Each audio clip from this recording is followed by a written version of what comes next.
ये सर में दर्द क्यों हो रहा है? चाय पीती हूँ, बेहतर महसूस होगा।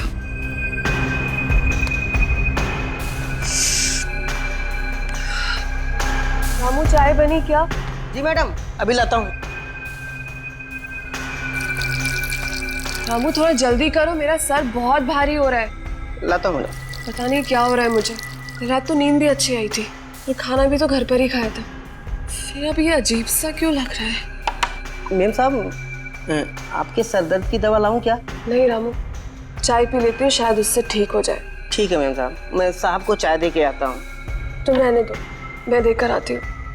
कल देर रात तक काम कर रहे थे, अभी भी सो रहे हैं। ठीक है मेम साहब। फिर प्रमोद भी ना, फिर लेट हो जाएगा तो मुझ पर चिल्लाएंगे।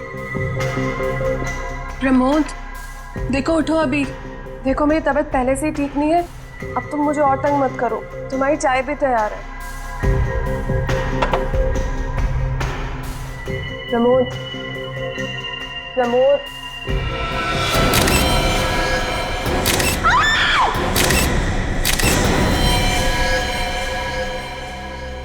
कैसे हो गया ये सब? मेम साहब, अपने आप को संभालिए, होनी को कौन टाल सकता है मेम साहब। लगता है काफी करीब से गोली मारी गई है छाती पे। और गोली लगते ही इसकी मौत हो गई, क्योंकि बेड से उतरने की भी कोशिश की हो, ऐसा देख के लगता तो नहीं है। कोई हाथापाई के निशान नहीं है। ऐसा लगता है कि जब खूनी ने गोली मारी तब ये गहरी नींद में सोए हुए थे। तुम इस घर के नौकर हो रामू? जी साहब। यहीं रहते हो? नहीं साहब, पास वाली बस्ती में रहता हूँ साहब। सुबह 7 बजे आता हूँ, घर का काम करता हूँ साहब, खाना बनाता हूँ और रात को 7 बजे चला जाता हूँ। अंदर कैसे आया तुम? साहब, मेरे पास घर की डुप्लीकेट चाबी है जो मेम साहब ने मुझे बना के दी है। उसी से साहब मैं दरवाजा खोल के अंदर आता हूँ, क्योंकि कभी कभी साहब और मेम साहब देर से उठते हैं। तो तुम्हारे पास इस घर की डुप्लीकेट चाबी भी है? जी साहब। तो जब तुम घर के अंदर दाखिल हुए तो कुछ अजीब दिखा घर के अंदर, या फिर घर के बाहर किसी को देखा जो गड़बड़ लगा हो? नहीं साहब, कल 7:30 बजे काम करके मैं चला गया था साहब।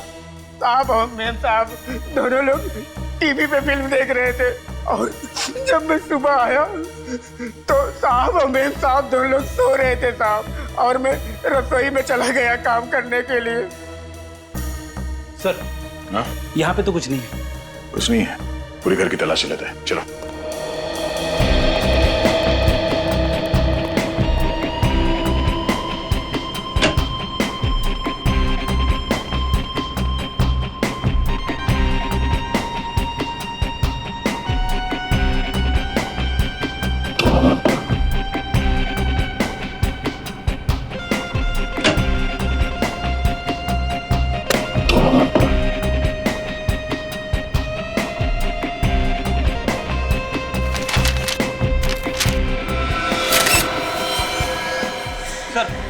हाँ बेटे।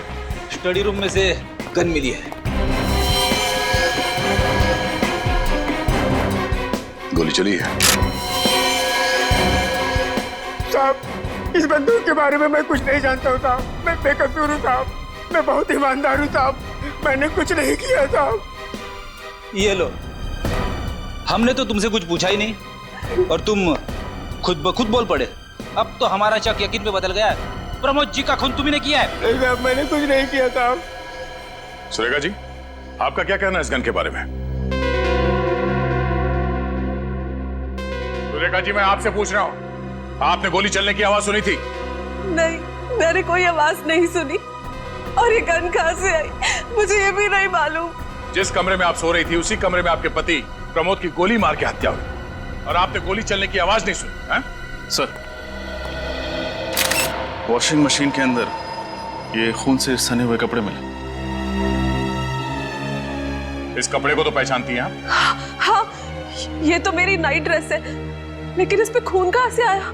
आप जवाब दीजिए, इसमें खून कहां से आया? मुझे नहीं पता इस पे खून कहाँ से आया। सुरेखा जी, आप झूठ बोल रही हैं।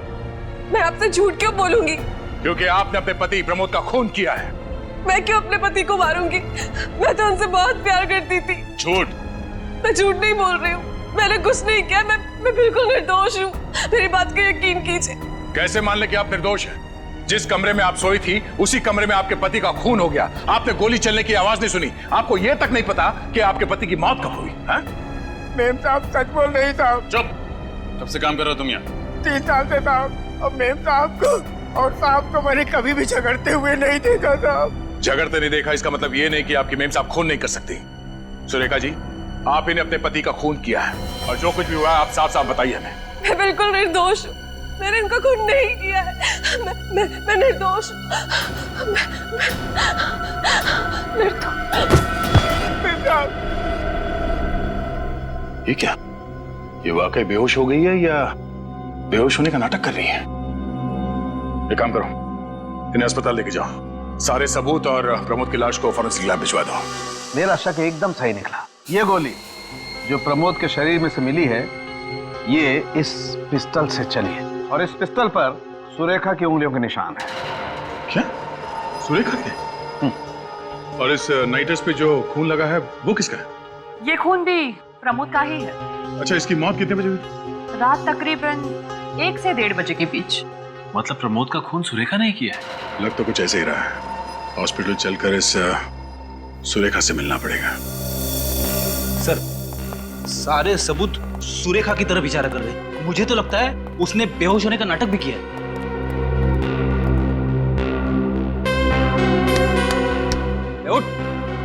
उठ। ये लो, ये तो सपनों की दुनिया में। इसे अभी हकीकत की दुनिया में ले जाते हैं।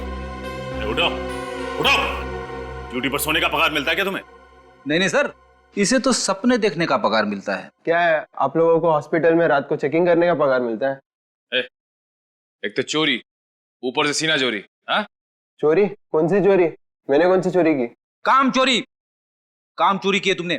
जाओ ना, क्यों दिमाग खराब करते हो? वैसे भी पेशेंट को मिलने का टाइम खत्म हो गया। चलो कल 5 से 7 के बीच में आना। चलो, good night. Good morning.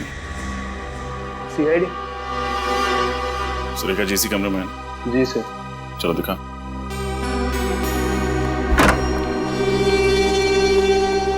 Bed तो खाली। सुरेखा कहाँ? रात को 11 बजे चेकिंग के समय तो मेम साहब कमरे में थी, अचानक किधर गायब हो गई? जो सवाल हमें तुमसे पूछना चाहिए वही सवाल तुम हमसे पूछ रहे हो।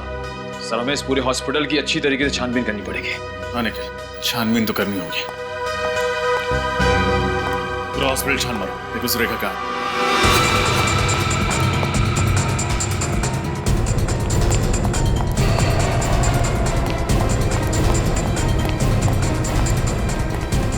सब चेक कर लिया लेकिन सुरेखा नहीं मिली सर। वहां पे भी नहीं है। कैसे हो गया ऐसे? कहाँ है सुरेखा? साहब मुझे कुछ नहीं पता साहब, मैं तो यहीं पर बैठा था। बैठे हुए नहीं थे, सोए हुए थे। ये कपड़े देखे तुमने?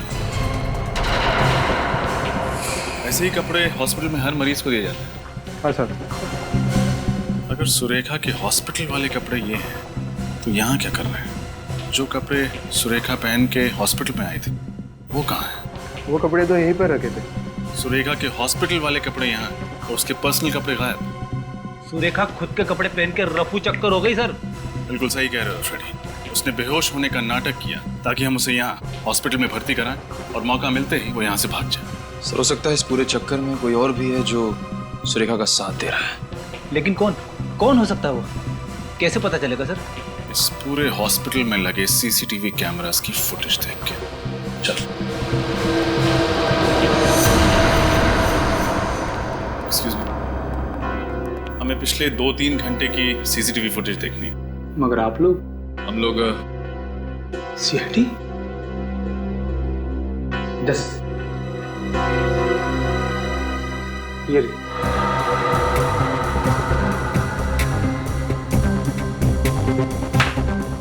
ये रही सुरेखा, मगर इसके हाथ में तो खुद के कपड़े हैं। और ये ऐसे चल रही है जैसे इसमें कोई जान ही नहीं है। शायद इस कमरे के अंदर वो कपड़े बदलने गई। मगर ये काम तो वो अपने कमरे में भी कर सकती थी ना। हाँ फ्रेडी, यही तो मैं सोच रहा हूँ।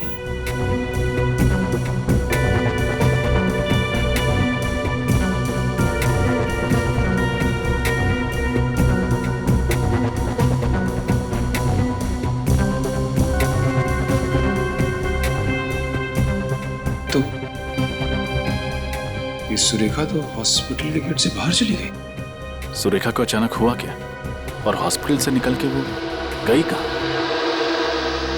पता नहीं किसकी नजर लग गई हमारी बेटी की खुशियों पर। उसका तो हंसता खेलता परिवार उजड़ गया। आप चिंता मत कीजिए माँ, भगवान पर भरोसा रखिए, सब ठीक हो जाएगा। इस वक्त कौन आ गया होगा, मैं देखती हूँ।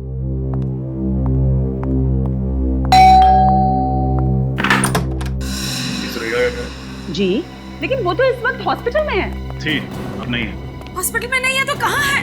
ये आपको पता होना चाहिए। पूरे घर की अच्छी तरह तलाशी। अरे तलाशी?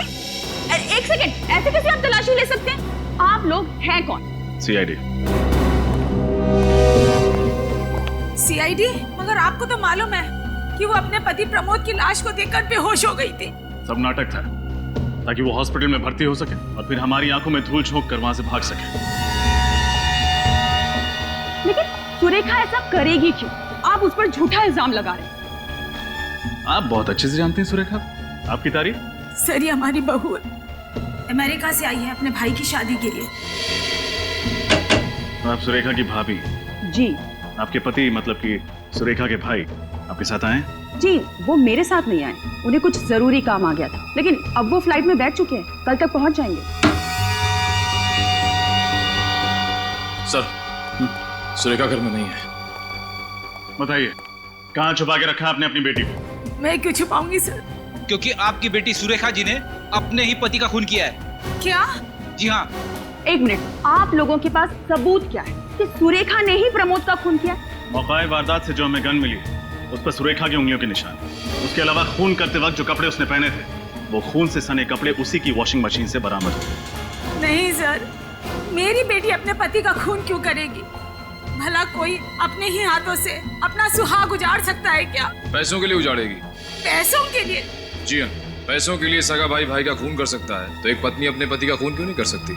नहीं सर, सुरेखा को पैसे की कोई कमी नहीं थी। उसके पिताजी ने सारी जायदाद उसके नाम कर दी थी, बंगला, गाड़ी, सब कुछ। आपको यकीन नहीं आता है तो मैं कागजात आपको दिखा देती हूँ। देखिए, कहना तो नहीं चाहिए, लेकिन सुरेखा के पास प्रमोद से ज्यादा जायदाद थी, फिर वो पैसों के लिए उसका खून क्यों करेगी? इसका पता तो चल ही जाएगा। सर, इस सुरेखा को ढूंढेंगे किसे? कोई ना कोई रास्ता मिल ही जाएगा सुरेखा तक पहुंचने का। अब मैं अंदर आ सकता हूँ? आइए। क्या बात है? साहब, मैं सुरेखा जी के बारे में कुछ जानकारी देना चाहता हूँ। कौन है आप? सुरेखा को कैसे जानते हैं? साहब, मेरा नाम गौरव है। मेरी सुरेखा जी और प्रमोद जी के घर के पास ही किराने की दुकान है। वो अक्सर मेरी दुकान से ही खरीदारी करते। तो फिर? परसों रात में गांव के लिए ऑटो रिक्शा से स्टेशन जा रहा था। मेरी रात 2 बजे की ट्रेन थी। जब मैं घर से निकला तो मैंने देखा सुरेखा जी अपने घर के पास वाले पब्लिक पार्क में नंगे पैर नाच रही थी। क्या सुरेखा जी पब्लिक पार्क में नाच रही थी और वो भी नंगे पांव? साहब, मुझे भी बहुत अजीब सा लगा। रात के 1 बजे का वक्त थोड़ा ही होता है पब्लिक पार्क में नाचने का। एक मिनट, क्या कहा तुमने? कितने बजे? 1 बजे। रात के 1 बजे? जी हाँ। रात के 1 बजे सुरेखा पब्लिक पार्क में नाच रही थी नंगे पांव, और सचिन उसी वक्त। और रात के 1 और 1:30 बजे के बीच में प्रमोद का भी खून हुआ। पूरे होश में थे जब तुमने देखा, या फिर कुछ शौक है तुम्हें? साहब, मैं पूरे होश में था, आप मेरा यकीन कीजिए। सर, कोई एक इंसान एक ही वक्त में 2 अलग-अलग जगह पे कैसे हो सकता है? वही तो सचिन, वही तो। कुछ न कुछ तो गड़बड़ जरूर है, कुछ न कुछ तो गड़बड़ जरूर है। ठीक है, तुम जा सकते हो। पंकज, इनका फोन नंबर और एड्रेस ले लेना, जरूरत पड़े तो हम तुम्हें खुद से बुला लेंगे। हाँ सचिन, इस सुरेखा के बारे में और भी पूछताछ करनी पड़ेगी, और भी गहरी पूछताछ। तो सर, एक बार फिर से सुरेखा के घर की तलाशी ले ले? बिल्कुल बिल्कुल, ले लो उसके घर की तलाशी। कोई ना कोई सुराग तो वहां पर जरूर है जो हमारी आंखों से छूटा है। सर, किराने वाले ने जो बात बताई है उसे सुनकर मेरा दिमाग गोल गोल घूम रहा है। भला कोई आधी रात को, वो भी पब्लिक पार्क में, नंगे पैर क्यों नाचेगा? फ्रेडी, हमने सुरेखा के बारे में पता कर लिया है। उसे कॉलेज के दिनों से नाचने का बहुत शौक था, और शायद शादी के बाद वो ये शौक पूरा नहीं कर पाई, और इसीलिए पार्क में आके सर, पैंट पे मिट्टी लगी। हाँ फ्रेडी, पर हो सकता है ये मिट्टी किसी के जूतों से लग गई हो। हमें ठोस सबूत चाहिए, इससे काम नहीं चलेगा। अंदर चल के देखते हैं। एक एक कमरा छान मारना, किसी भी चीज को नजरअंदाज मत करना। जल्दी।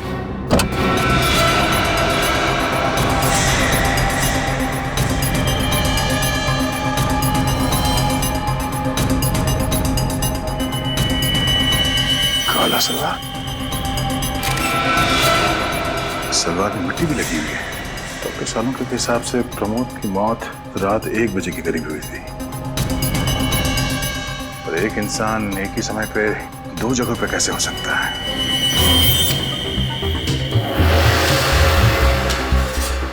या तो वो अपने पति का खून करके सबूत मिटा रही होगी या फिर पार्क में डांस कर रही होगी। अब ये क्या चक्कर है? सर, सुरेखा की मेडिकल फाइल मिली है। अच्छा, ये क्या? ये सुरेखा रात सोने से पहले सिस्टोपैम टैबलेट खाती थी। ये सिस्टोपैम क्या है? डॉक्टर सालों के ही बताएंगे। डॉक्टर साहब, फिलहाल आप ये बताइए कि ये सिस्टोपैम नाम का जो टैबलेट है, ये किस चीज के लिए ली जाती है? हाँ, ठीक है सर। क्या हुआ? ये टैबलेट सिस्टोपैम एंटी डिप्रेसेंट है। मतलब सुरेखा को डिप्रेशन की बीमारी? पर ये बात सुरेखा की माताजी ने हमें क्यों नहीं बताई? सर कहीं ऐसा तो नहीं कि सुरेखा की माँ ने हमसे ये बात जानबूझ के छुपा के रखी हो? अब ये तो हमें ये डॉक्टर बताएंगे जिसने सुरेखा को ये दवाई प्रिस्क्राइब की थी, डॉक्टर जितेन। ये 2 गोलियां ले लीजिए, इससे तुम्हारी दिमागी दृश्य कम हो जाएंगे। मनसुख, इन्हें ले जाइए। आइए।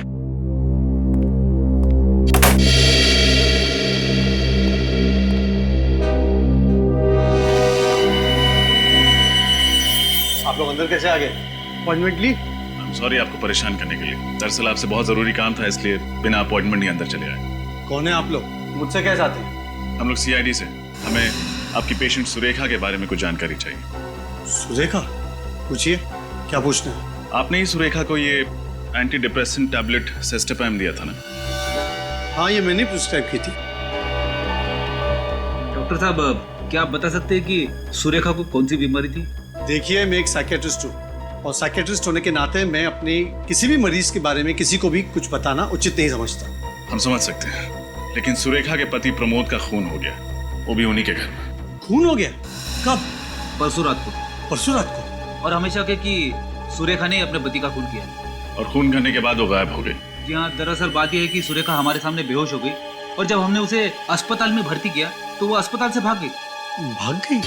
डॉक्टर साहब, अगर आप हमें बता देंगे कि सुरेखा को क्या बीमारी है तो हमें केस सॉल्व करने में आसानी हो। देखिए, मैं कैसे? देखिए प्लीज, आप बताएंगे आपने उसे ये एंटी डिप्रेसेंट क्यों दी थी? क्या उसे किसी किस्म का डिप्रेशन था? जी, सुरेखा को डिप्रेशन नहीं था। सुरेखा को दरअसल नींद में चलने की बीमारी थी। नींद में चलने की बीमारी? जी। सर कहीं ऐसा तो नहीं कि सुरेखा ने नींद में ही अपने पति का खून कर दिया? डॉक्टर साहब, नींद में चलने वाला आदमी नींद में खून कर सकता है? वेल, हाँ भी और ना भी। मतलब क्या सुरेखा ने इससे पहले भी नींद में कोई अजीब सी हरकत की थी? प्रमोद ने मुझसे कहा था कि एक बार रात को वो जब उठा तो सुरेखा बिस्तर पे नहीं थी। पूरा घर छान मारने के बाद उसने देखा सुरेखा घर पर भी नहीं थी। फिर वो जब उसे ढूंढने के लिए बाहर निकले तो उसने देखा कि सुरेखा पब्लिक पार्क में नंगे पांव नाच रही थी। पब्लिक पार्क में नाच रही थी? जी। इसका मतलब सर किराने वाला सच बोल रहा था? उसे बचपन से नाचने का शौक भी तो था। ये मुमकिन है, क्योंकि इंसान अपने कॉन्शियस यानी सचेतन अवस्था में जो चीज पसंद करता है वही चीज वो अपने सबकॉन्शियस यानी अर्ध चेतन अवस्था में करता है, भले वो नींद में क्यों ना हो। लेकिन डॉक्टर साहब, नींद में कोई किसी का खून कर सकता है? वेल, इस संभावना को नकारना नहीं जा सकता, क्योंकि कुछ साल पहले अमेरिका में एक ऐसा केस हुआ था जहाँ पे एक आदमी ने अपने भाई का खून कर लिया और कोर्ट में यह साबित हुआ कि वो अपने भाई से बेहद नफरत करता था। इसलिए उसने अपने भाई को अपने सबकॉन्शियस यानी अर्ध चेतन अवस्था में मार डाला। लेकिन सर सुरेखा की बातों से तो ऐसा लग रहा था कि वो अपने पति से बहुत प्यार करती थी। समझ में नहीं आ रहा। डॉक्टर साहब, जहां तक मुझे पता है अर्ध चेतन अवस्था में कोई आदमी चीजों को छुपाएगा नहीं। Am I right? ठीक कह रहे हैं आप। अजीब बात है, हमें गन मिली कचरे के डब्बे में बहुत सारे कागजों के नीचे छुपाई हुई, और खून से सना हुआ नाइट ड्रेस मिला, वो भी वॉशिंग मशीन के अंदर बहुत सारे कपड़ों के नीचे छुपाया हुआ। और सर किराने वाले के हिसाब से तो जब प्रमोद का खून हुआ तब तो सुरेखा पब्लिक पार्क में नाच रही थी। वही तो, एक ही आदमी एक ही समय पर दो जगहों पर कैसे हो सकता है? अजीब चक्कर है। कोई ऐसा तो नहीं कि सुरेखा की इस बीमारी का कोई और ही फायदा उठा रहा है? हो सकता है, और अगर ऐसा है तो हमें जल्द से जल्द सुरेखा को ढूंढना होगा, क्योंकि अब उसकी जान को खतरा हो सकता है। सर, हाँ सर, उस रात जब सुरेखा जी हॉस्पिटल से गायब हुई थी तो इस रिक्शा वाले ने उन्हें देखा था। तुमने सुरेखा को देखा था? जी साहब, और वो मैडम बड़ी अजीब तरीके से चल रही थी। अजीब तरीके से मतलब खोई खोई भी लग रही थी। खोई हुई सी लग रही थी? जी हाँ, और एक बात और, एक आदमी उनका पीछा भी कर रहा था। एक आदमी उसका पीछा कर रहा था? जी हाँ। तो क्या तुमने उस आदमी को देखा है? जी। तो उसकी शक्ल बनवा सकते हो, स्केच? जी हाँ, बिल्कुल बनवा सकता हूँ। वो आदमी ऐसा ही दिखता है? जी हाँ, बिल्कुल ऐसा ही दिख रहा था। लाइए दीजिए।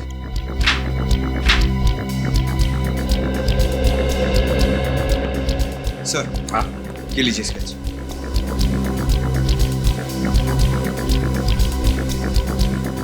अच्छा, तो ये है वो आदमी जो सुरेखा का पीछा कर रहा था। रेडी? क्या हुआ? कुछ नहीं सर। सर, इस आदमी को मैंने कहीं देखा है। तुमने देखा इस आदमी को? हाँ सर। कहाँ पर? याद करो, याद करके बताओ। याद आया सर, इस आदमी को मैंने डॉक्टर जितेन के कैबिन में से बाहर निकलते हुए देखा। डॉक्टर जितेन के कैबिन से बाहर निकलते हुए देखा था इसे? कहीं इस आदमी ने तो नहीं सुरेखा को अगवा किया? डॉक्टर जितेन के पास जाकर पूछताछ करो, पता लगाओ इस आदमी के बारे में। आप लोग फिर से? माफ कीजिएगा, आपसे फिर से मिलना जरूरी था, क्योंकि सुरेखा की जिंदगी और मौत का सवाल है। क्या हुआ सुरेखा का? मिल गई वो? जी नहीं, अभी तक तो नहीं मिली। यह आदमी कल आपके कैबिन में से बाहर निकला था जब हम यहाँ पे आए थे। आप इसे बुला सकते हैं? ये तो मेरा असिस्टेंट मनसुख है, लेकिन इसका सुरेखा के साथ क्या लेना देना? हमें शक है कि इसी ने सुरेखा को अगवा कर लिया। क्या मनसुख ने सुरेखा को अगवा की? हाँ, मनसुख आपकी क्लिनिक में कहीं दिख नहीं रहा। आज काम पे नहीं आया क्या? नहीं, वो सुबह उसका फोन आया था और कह रहा था कि उसकी माँ की तबीयत अचानक खराब हुई है, इसलिए 3-4 दिनों तक नहीं आएगा। लगता है हमारा शक सही निकला है। मनसुख के घर का पता मिलेगा? हॉस्पिटल वालों ने जो मनसुख का एड्रेस दिया था यही है ना? हाँ सर, लेकिन मुझे लगता नहीं कि मनसुख को हमें देख के खुशी होगी। हमें देख के किसे खुशी होती है? मुझे मायूस हो जाता है, क्योंकि जानता है कि उसका वक्त पूरा हो गया।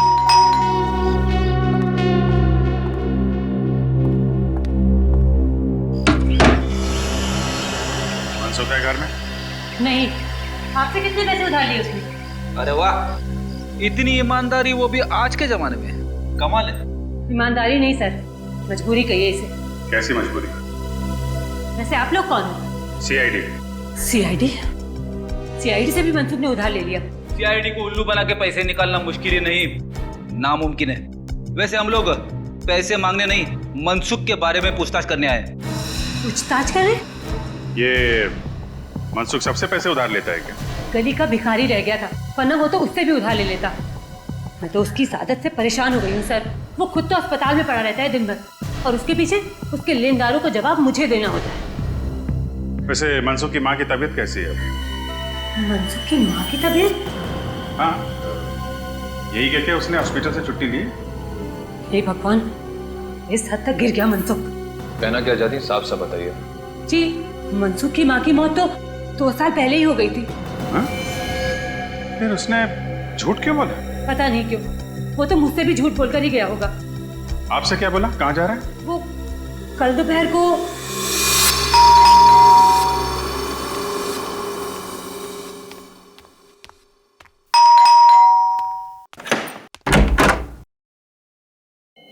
आ गए तुम? कब सुधरोगे तुम? मैं कुछ कह रही हूँ। अरे कुछ बोलते क्यों नहीं हो? और ये तुम्हारे हाथ में क्या है? अरे छोड़ो। तो यहाँ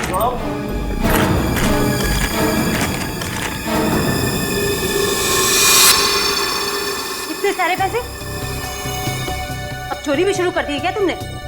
यहाँ पे मैं तुम्हारे कर्जदारों से परेशान हो गई हूँ, और तुम? अरे अपनी बकवास बंद करो। जाओ। जाओ जाके मेरा सामान पैक करो, मुझे दिल्ली जाना है। दिल्ली जाना है? क्यों जाना है?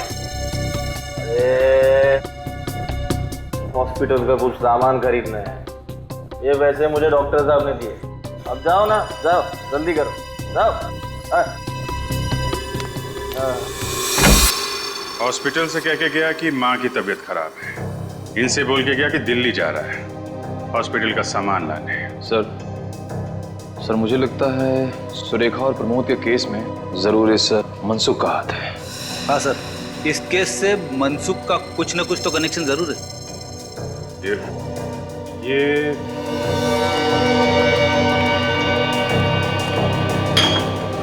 शराब की बोतलें, इस मनसुख को शराब पीने की आदत है क्या? जी सर, जब तक 2 बोतल देसी दारू न पी ले उसे नींद ही नहीं आती है। ये सारी कमाई वो दारू में ही उड़ा देता है। यहाँ तक कि मेरे पिताजी ने उसकी नौकरी लगवाई कलकत्ता में, उसने जाने से मना कर दिया। मना कर दिया? क्यों? क्योंकि उसकी मनपसंद देसी दारू यही मिलती मुंबई में। सर सुरेखा को अगवा करके जो पैसे मनसुख को मिले हैं वो पैसे उसने देशी दारू पे ही उड़ाए होंगे। समझे फ्रेडी? देशी दारू। हाँ सर, मुंबई में जितने भी देसी दारू के अड्डे हैं वहीं पे जाना पड़ेगा। जाना तो पड़ेगा, मगर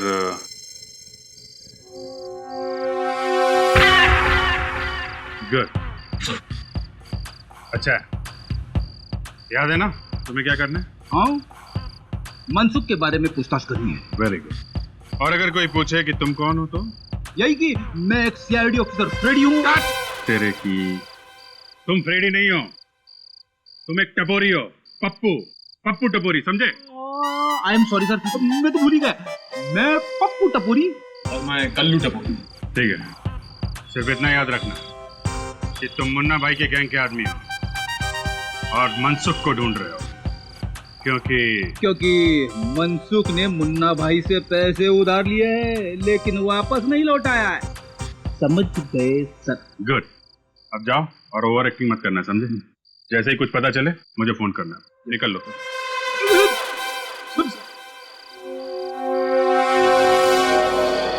आई सुन, इस बंदर को कोई जानता है?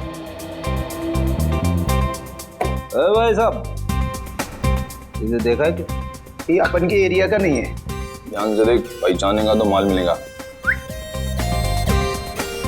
ना। अरे ठीक से देखो ना, तुम भी देखो ना। अरे बाबा, बोला ना, आपने पी रखी है क्या? आदमी का टुकड़ा पहचानते हो क्या? हाँ, आपको बोल रहा हूँ। अरे पी तुमने रखी है? नहीं पहचानता, जाओ यहाँ से। और वो उधर चेक कर लिया लेकिन कुछ पता नहीं चला। मुझे भी कुछ नहीं मिला है, ना मनसुख फंसुख कुछ नहीं है। एक बार बचता है, रोशनी बात। वहीं पे चल के मनसुख पे रोशनी डालते। चलो।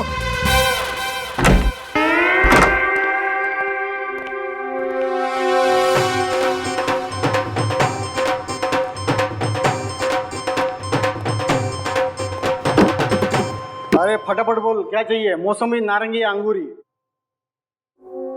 ये आदमी चाहिए। हम यहाँ शराब बेचते हैं, इंसान नहीं। अब आया है तो पतली गली से निकल लो, नहीं तो लेने के देने पड़ जाएंगे। हाँ।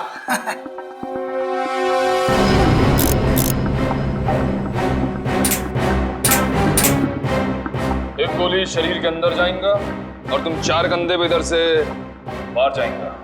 कौन है आप लोग? अपन पप्पू टपोरी और ये कल्लू टपोरी, मुन्ना भाई के पंटर है दोनों। मुन्ना भाई? पहली बार नाम सुना है मैंने। बड़ा डेंजर आदमी है, लोग उसका नाम लेने से डरते हैं। कोई उसका नाम लेगा नहीं तो तुम सुनेगा कैसे? अच्छा, ऐसा है क्या? अब चल फटाफट बता, मनसुख पिछले 10 घंटे में इधर आया था कि नहीं आया था? देख, उसने मुन्ना भाई से पैसे उधार लिए और फिर गायब हो गया, समझा? देख, अगर तुम अपन को बताएगा कि मनसुख किस कोने में गिरा पड़ा है तो अपन तेरे को मालामाल कर देगा। सचमुच? तुम अपन को इनाम देगा तो अपन तुम्हारा काम क्यों नहीं करेगा? फटाफट बता, मनसुख किधर है? कल रात को मनसुख इधर आया था। हाँ, फुल टू दारू किया और रहने के लिए कमरा मांगा। अपन ने सिर्फ 500 रुपए में उसको पीछे वाला खोली दिया सोने के वास्ते यार। अब चल फटाफट दिखा उसका खोली किधर है। अपना धंधे का टाइम है ना, अपन अभी नहीं आ सकता है यार। अभी नहीं तो कभी नहीं। वाह, वो नहीं तो हो गया। आइए दिखाता हूं मैं आपको। नारंगी, मौसम्बी, कुछ भी पिला दे, सोडा नहीं तो पानी पिला दे। ना ना ना, ना सोडा ना पानी, अपन को तो सिर्फ दारू पिला दे। आज तो अपन फटे तक दारू पिएगा। बहुत सारा माल है अपने पास, बहुत सारा। ओ नहीं,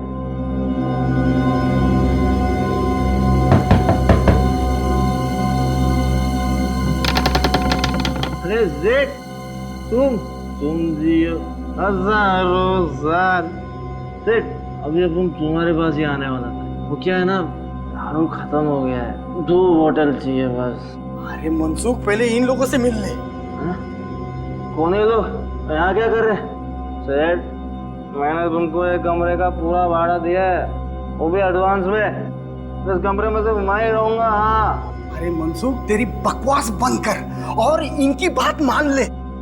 जो मानो इनकी बात में? कौन है ये लोग? अरे ये मुन्ना भाई के आदमी लोग हैं। मुन्ना भाई? कौन मुन्ना भाई? वही मुन्ना भाई जिससे तूने पैसे उधार लिए थे। अरे इनके पैसे लौटा दे वरना तेरी हड्डी पसली एक कर देंगे ये। लेकिन मैं किसी मुन्ना भाई को जानता ही नहीं, ना मैंने किसी मुन्ना भाई से पैसे उधार लिए। देखिए, आप लोगों को कोई गलत फहमी हुई है, आप लोग जाइए, जाइए। आप जाएंगे, लेकिन पहले तुझे साथ लेके जाएंगे सीआईडी ब्यूरो। सीआईडी? आप लोग सीआईडी से? हे भगवान, कहाँ फंस गया मैं? लोगों को दारू पिला के उनके घर बर्बाद करते हो, तुम्हारा तो भविष्य हम बर्बाद करेंगे। सीआईडी वाले को क्या हुआ? मैंने कोई गुनाह नहीं किया है, कोई गलत काम नहीं किया है मैंने। सब याद आ जाएगा, पहले तुम्हारा नशा उतारना पड़ेगा। सुरेखा को किडनैप किया, उसके पति का खून किया तूने? नहीं सर, तो प्रमोद के खून से मेरा कोई लेना देना नहीं है सर। मैं कसम खाकर कह रहा हूँ, मुझे इस बारे में कुछ नहीं पता सर। अच्छा, तो जब सुरेखा हॉस्पिटल से बाहर गई तब तुमने उसका पीछा क्यों किया? सर, सुरेखा को नींद में चलने की बीमारी थी। उन्हें पता था कि वो रात को नींद में चलकर हॉस्पिटल से बाहर आएगी, इसलिए उन्होंने मुझे पीछा करने को कहा सर। किसने? कौन था वो आदमी? सर, करीब 25-27 साल का आदमी था। उसका कद छोटा था सर। नाम? मुझे उसका नाम नहीं पता सर। सर, उसने मुझसे कहा कि वो सुरेखा का दोस्त है और वो सुरेखा की सुरक्षा की चिंता करता है सर। तो तुमने ये काम उसकी मदद के लिए किया है? तो ये दारू के पैसे कहाँ से आए? कर्जदारों के पैसे कहाँ से चुकाने वाले थे तुम? मैं मानता हूँ कि मैंने ये काम पैसों के लिए किया, पर सर मैंने किसी का खून नहीं किया है सर। सर, सुरेखा को बंगले में छोड़ने के बाद मुझे सुनने में आया कि सुरेखा के पति प्रमोद का खून हो गया है। सर, सीआईडी वालों को सुरेखा पर शक है। मैं डर गया था सर। मुझे लगा कि जब तक ये मामला ठंडा नहीं हो जाता मैं पैसे लेकर कुछ दिनों के लिए गायब हो जाता हूँ। बस सर, मैंने कुछ नहीं किया है सर। सर, आपको लगता है आदमी सच बोल रहा है? 25-27 साल का छोटे कद का आदमी जो अपने आप को सुरेखा जी का दोस्त कहता है, कौन आ सकता है? उसने इस काम के लिए तुम्हें क्यों चुना? क्योंकि सर, मैं साइकोलॉजिस्ट डॉक्टर जितेन की क्लिनिक में कई सालों से काम कर रहा हूँ। मुझे मालूम था कि सुरेखा उनकी पेशेंट है। मैं उनकी बीमारी से अच्छी तरह से वाकिफ था और सर वो मुझे पहचानती थी, इसलिए मुझे पता था कि जब वो जागेगी वो मुझे देखकर चौंकेगी नहीं। क्या मतलब है तुम्हारा? दरअसल सर, ऐसे मरीज नींद में कहीं भी चले जाते और जागने के बाद अगर वो अपने आप को किसी अनजान जगह या अनजान लोगों के बीच पाते तो बौखला जाते सर वो। और सुरेखा मुझे जानती थी, इसलिए मुझे पता था कि ऐसी कोई तकलीफ नहीं होगी सर। इस वक्त सुरेखा कहाँ है? सर, मुझे नहीं पता, मुझे कुछ नहीं पता सर। सर, उस आदमी ने मुझे कहा कि सुरेखा जी जब जाग जाए तो उसे समझा बुझाकर एक बंगले में छोड़कर आना। सर, उसके बाद क्या हुआ मुझे कुछ नहीं पता सर, मैं सच कह रहा हूँ। सर, कहीं सुरेखा अभी भी उस बंगले में तो नहीं है? कहाँ है वो बंगलो जहाँ तुमने सुरेखा को छोड़ा था?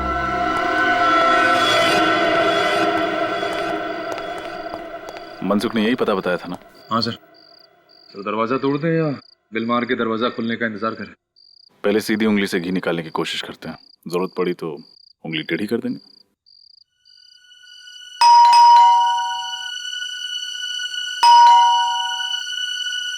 दरवाजा तो खुल नहीं रहा है, उंगली टेढ़ी करे। लेकिन दरवाजा तोड़ेंगे नहीं, कोई और रास्ता ढूंढते हैं अंदर घुसने का।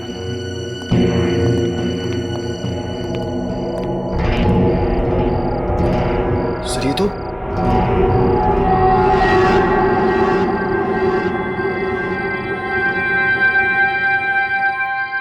तो सुरेखा है। इसने तो हेडफोन लगा रखा। हाँ, ये कर क्या रही?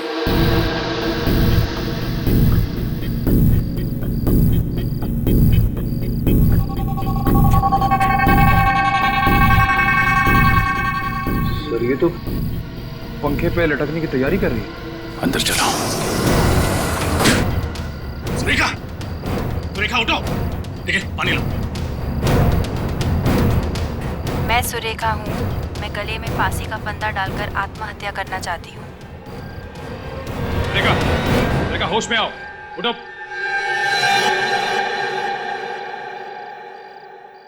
ये मैं क्या कर रही थी? आप फांसी लगाने जा रही थी। फांसी? जी हाँ, इस हेडफोन्स के जरिए आपको सम्मोहित किया जा रहा था। सम्मोहित? मैं सुरेखा हूँ। मैं गले में फांसी का फंदा डालकर आत्महत्या करना चाहती हूँ। मगर सर, ये आवाज तो सुरेखा की नहीं है, किसी और लड़की की है। हो सकता है ये जो कोई भी लड़की है, वे नहीं चाहती कि सुरेखा जिंदा रहे और उसी ने इनके पति प्रमोद का खून किया। हो सकता है। ये सब क्या हो रहा है मेरे साथ? मुझे कुछ समझ में नहीं आ रहा। आप घबराइए मत, हम इस सब की तह तक पहुंचे। मगर सर, हमें पता कैसे चलेगा कि इस सब के पीछे कौन है? इसी जगह पर खूनी का इंतजार करके, क्योंकि जिस लड़की की भी आवाज इस हेडफोन से आ रही वो यहाँ वापस जरूर आएगी। ये देखने की सुरेखा जिंदा है या फिर मर गई।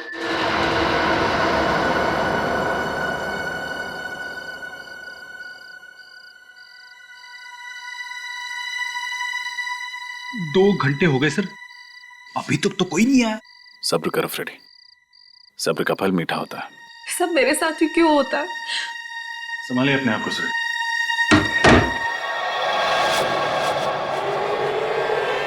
माय गॉड, यहाँ पर तो सिर्फ रस्सी है। सुरेखा कहाँ गई? सुरेखा पहुंच गई। सुरेखा यही है, जिंदा है और तुम लोगों का पर्दाफाश हो चुका है। कौन है आप लोग? हम लोग सीआईडी से। सीआईडी? कहाँ भाग रहे हो? कमर में दर्द हो जाएगा। कौन है आप लोग? बोलिए। और मुझे मारना क्यों चाहते थे? क्या आप इन्हें नहीं जानती? जी नहीं, मैं इनसे पहली बार मिल रही हूँ। और तो फिर ये लोग आपको क्यों मारना चाहते? इस बात का जवाब तो यही दोनों देंगे। क्यों मारना चाहते हो तुम सुरेखा को? हमने ये सब उसके कहने पे किया था। किसके कहने? जिसका ये प्लान था। किसका प्लान था? कुछ समझ नहीं आ रहा है माँ, हो क्या रहा है? मेरी भी कुछ समझ में नहीं आ रहा है, ये सब क्या हो रहा है। माँ, सुरेखा दीदी और प्रमोद जीजू का आपसी रिश्ता कैसा था? मतलब उनके बीच में कोई तनाव या झगड़ा हो रहा हो, या फिर जीजू का किसी और लड़की के साथ अफेयर हो और ये बात दीदी को पता चल गई हो, दीदी ने गुस्से में आकर उन्होंने जीजू का खून कर दिया हो। शर्म आनी चाहिए तुम्हें अपनी बहन के बारे में ऐसे बोलते हुए। तुम अपनी बहन के बारे में ऐसे सोच भी कैसे सकते हो? बस बस बस माँ, बस कीजिए। आपको भी सुरेखा पर ही शक है? शक नहीं है, लेकिन सारे सबूत उन्हीं की तरफ इशारा कर रहे हैं और सीआईडी को भी यही लगता है। मैं देखता हूँ।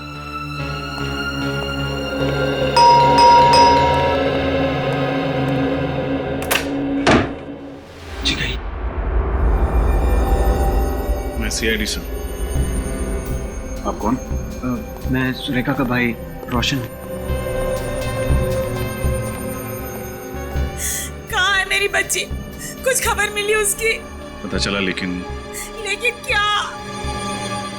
लेकिन उसे बचा नहीं सके। बचा नहीं सके? कहाँ है सुरेखा? क्या हुआ उसको? उसने आत्महत्या कर ली। नहीं, ऐसा नहीं हो सकता। कह दो कि ये सब झूठ है। सुरेखा में छोड़ के ऐसा नहीं जा सकती। भगवान के लिए कह दीजिए कि ये सब झूठ है। भगवान ने आपकी बात सुनी है। आप क्या कहना चाहते हैं? यही कि आपकी बेटी सुरेखा मरी नहीं है, जिंदा है। सुरेखा जी। माँ, मेरी बच्ची। भाभी, आप लोगों ने हमसे झूठ क्यों कहा? उसका जवाब है ये दोनों। आइए।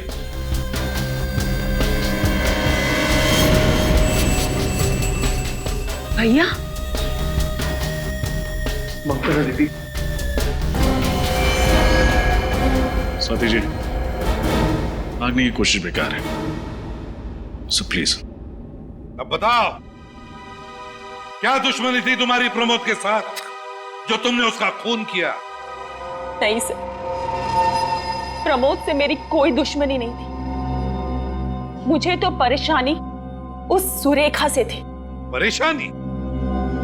वो भी सुरेखा से? सुरेखा तो तुम्हारे पति की बहन है ना? परेशानी खड़ी की थी मेरे ससुर जी ने, जिन्होंने अपनी सारी की सारी जायदाद अपनी बेटी उस सुरेखा के नाम कर दी थी, और अपने बेटे यानी कि मेरे पति, उनको एक फूटी कौड़ी नहीं थी। जो बात मेरे बर्दाश्त के बिल्कुल बाहर थी। मगर प्रमोद ने क्या बिगाड़ा था तुम्हारा? उसका खून क्यों किया? क्योंकि मैं एक तीर से दो शिकार करना चाहती थी। एक तो प्रमोद का खून और दूसरा उसका इल्जाम सुरेखा पर।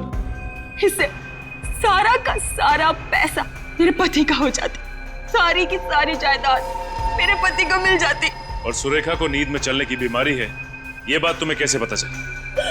मेरी होने वाली भाभी प्रिया, ये उसी हॉस्पिटल में काम करती थी जहां पर सुरेखा का इलाज चल रहा था।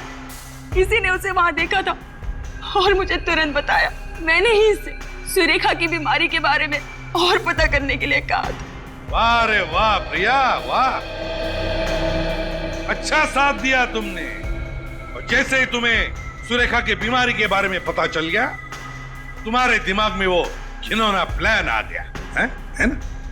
हाँ, मैंने इंतजार किया उस रात का, जब सुरेखा नींद में चलते चलते सामने के पब्लिक पार्क में जाकर नंगे पांव नाचने लगे।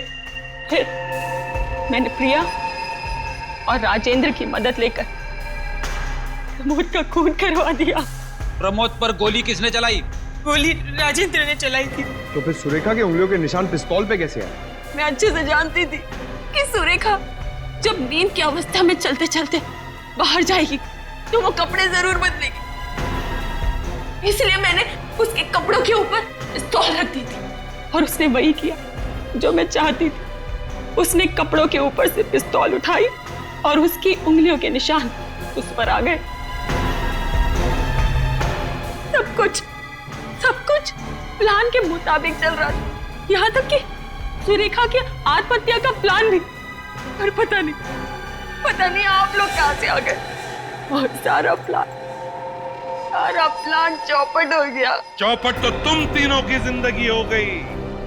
जिस दिन हम तुम्हारे प्लान के बारे में सब कुछ समझ गए, बस तुम्हारे मुंह से सुनना चाहते थे। अब शायद तुम तीनों को फांसी ही होगी, तब तक जेल की सलाखों के पीछे सड़ते बैठना। 9, 8, 7, 6, 5, 4, 3, 2, 1।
हम लोग सीआईडी से।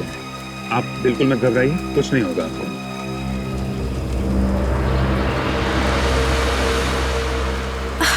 मुझे कुछ याद नहीं आ रहा है, कुछ याद नहीं मुझे। आप यहाँ पहुंची कैसे? नहीं पता। आपको अपना नाम तो याद होगा? नाम नाम नहीं, नाम नाम क्या है? नहीं पता। मैं कौन हूँ और कहाँ से आई, मैं यहाँ कैसे पहुंची, मुझे कुछ नहीं पता।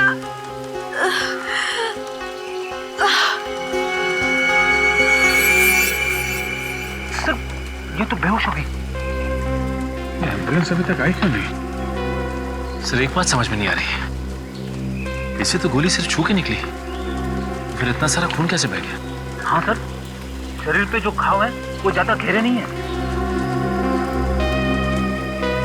मामला गड़बड़ है।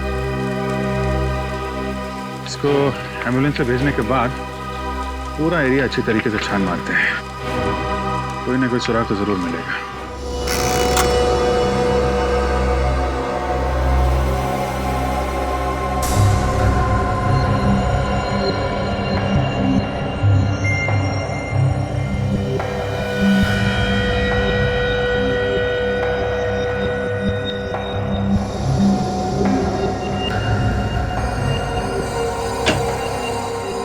क्या अगर इन्फॉर्मेशन तो जल्दी बता देने तो मैं चला जाता हूँ, मेरे पास वक्त नहीं है। अरे यार, तुम्हारी आदत पड़ गई है बॉस, हमेशा घोड़े पर सवार होकर के आते हो। अब इसमें वक्त लगेगा तो लगेगा, मैं इसमें क्या कर सकता हूँ? सर, उसके शरीर में से हमें ये कांच के छोटे छोटे टुकड़े मिले, शायद किसी खिड़की या टेबल के हो सकता है। कांच के टुकड़े खिड़की या टेबल के? तो फिर हमला कमरे के अंदर ही हुआ है, घर के अंदर।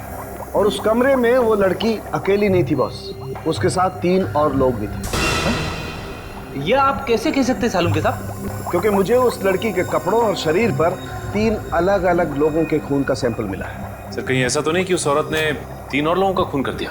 ये भी तो हो सकता है सचिन, कि वो 3 लोग इस लड़की के साथ थे और उन पर भी हमला हुआ। लेकिन ये लड़की है कौन? है कौन ये लड़की? और है कौन वो 3 लोग? पता लगाना पड़ेगा।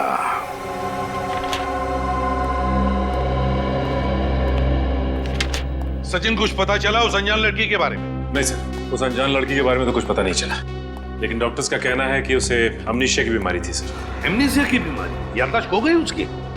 लेकिन उसके रिपोर्ट में तो ऐसा कुछ नहीं कि उसके दिमाग पर कोई चोट लगी है जिसकी वजह से ये एमनीशिया हो सकता है। सर, डॉक्टर्स के हिसाब से सदमे की वजह से उसकी याददाश्त खो गई। सर, जब तक ये लड़की हमें कुछ बताएगी नहीं, हम उसकी मदद कैसे करेंगे? फ्रेडी, उस लड़की के शरीर पर 3 लोगों के खून मिले, हम उन खून से पता लगा सकते हैं ना उस लड़की के बारे में। सर, जिन 3 लोगों के खून मिले हैं उनका हमारे पास कोई भी रिकॉर्ड नहीं है। कोई भी रिकॉर्ड नहीं है? किसी भी हालत में इस लड़की के बारे में हमें पता लगाना ही होगा, क्योंकि उसके साथ जो भी लोग थे, हो सकता है उनकी भी जान को खतरा है। सर, जहाँ से हमें ये लड़की मिली थी उस इलाके में हमने पूछताछ की है, मगर वहां उसे कोई भी नहीं जानता। लड़की को कोई भी नहीं जानता? तो फिर एक काम करो, इस लड़की के फोटोग्राफ सारे पुलिस स्टेशन में भेज दो, सारे पुलिस स्टेशन में। जरूर किसी दूसरी जगह पर इस लड़की के साथ कोई हादसा हुआ होगा और फिर वो अपनी जान बचाने के लिए भागकर यहाँ तक पहुंची जहाँ पर ये हमें मिली।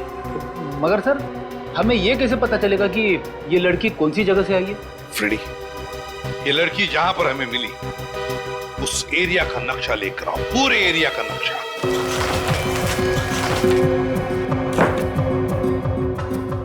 वो लड़की मिली हमें यहाँ पर, यहाँ जंगल वाले इलाके में, है ना?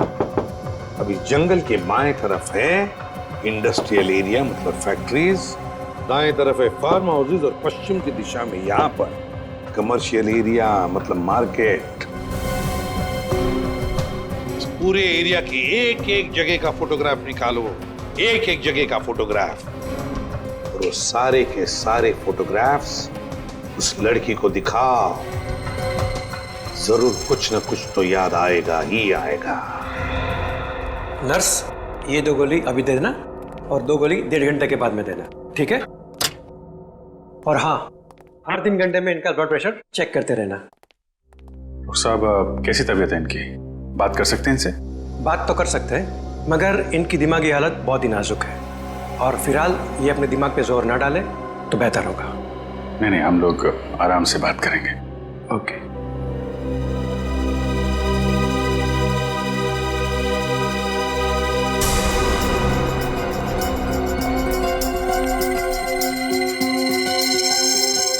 कैसी तबीयत है अभी आपकी?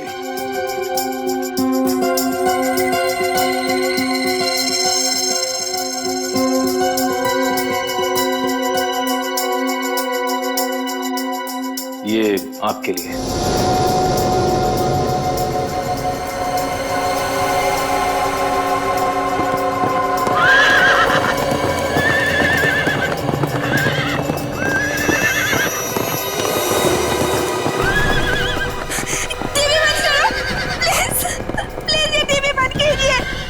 आप ये टीवी बंद कर दीजिए प्लीज।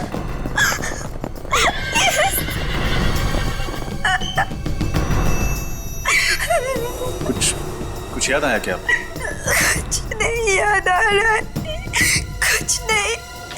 कौन हूँ मैं? कौन हूँ मैं? आप बिल्कुल घबराइए मत, सब कुछ याद आ जाएगा, ठीक है? शांत हो जाइए। देखिए, हम आपको कुछ फोटोग्राफ दिखाएंगे, उन्हें देखने से शायद आपको कुछ याद आ जाए। ओके, निखिल ये देखिए आप।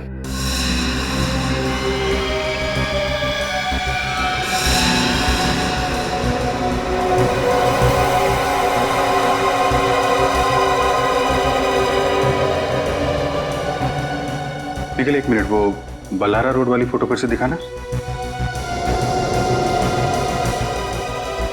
कुछ याद आता है क्या आपको इस फोटोग्राफ को देख के? कुछ याद तो नहीं आ रहा है, लेकिन ये फोटो देख के अजीब सा लग रहा है।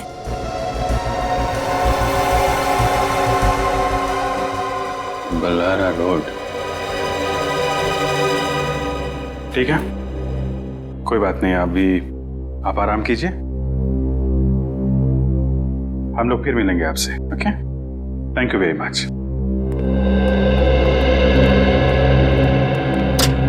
बल्लारा रोड से कोई ना कोई संबंध है इस लड़की का। देखा कैसे चौंक गई थी। हाँ दया,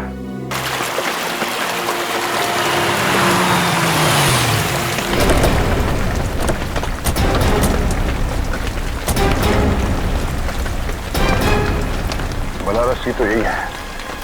इसी जगह का फोटो देख के घबरा गई थी वो लड़की। यहाँ आसपास लोगों से पूछताछ करते हैं, देखते हैं कोई जानता है क्या लड़की को। सुनिए भाई साहब, आपने इस लड़की को यहाँ पर देखा? नहीं सर, मैंने गौर से देखिए ना, यहाँ पर कहीं आसपास। नहीं।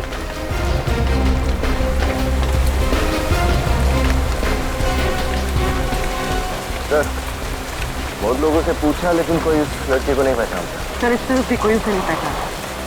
इसका मतलब है वो लड़की यहाँ आसपास नहीं रहती, वरना जरूर कोई ना कोई उसे पहचान लेता है। तो फिर सर वो इस जगह का फोटो देख के घबराई क्यों? ऐसा क्या है इस जगह में? हो सकता है कि उसने इस जगह के आसपास कहीं खून किया हो या उस पर यहाँ हमला हुआ हो। मगर हमें ये कैसे पता चलेगा कि वो जगह कौन सी थी? एक मिनट। हॉस्पिटल में ये लड़की अचानक टीवी देखते देखते परेशान हो गई थी। उसने कहा था टीवी बंद करने के लिए। हाँ सर, बहुत बेचैन सी हो गई थी और उस वक्त टीवी पर घोड़ों की डॉक्यूमेंट्री के ऊपर फिल्म आ रही थी। हाँ सर। तो घोड़ों को देखकर बेचैन क्यों हो गया? यहाँ पे आसपास ऐसी कोई जगह है जहाँ पे घोड़े हैं? सर, यहाँ से 1 किलोमीटर दूर उधर एक फार्म हाउस है जहाँ पर घोड़े हैं। चलो वहीं चल के देखते हैं, क्या फार्म हाउस में कुछ हुआ होगा।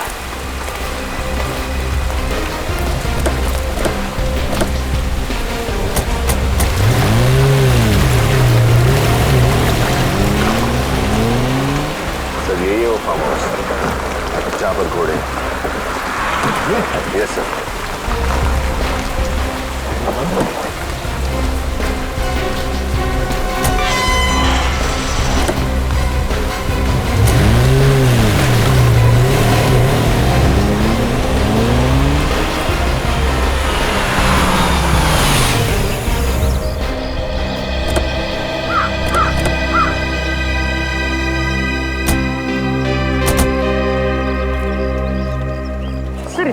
फार्म हाउस है, गेट पर कोई सिक्योरिटी गार्ड नहीं, यहाँ पर कोई केयरटेकर भी नहीं है। हाँ,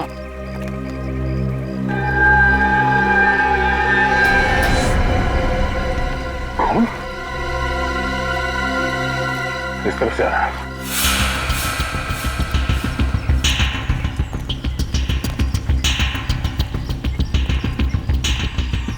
सर ये निशान तो अंदर से बाहर की तरफ आए हुए हैं। अंदर कुछ हुआ है।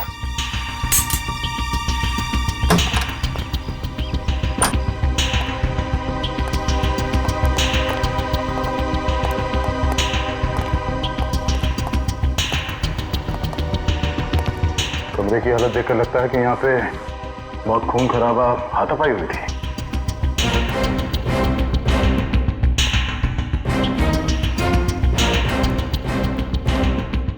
Sir Amit, oh no.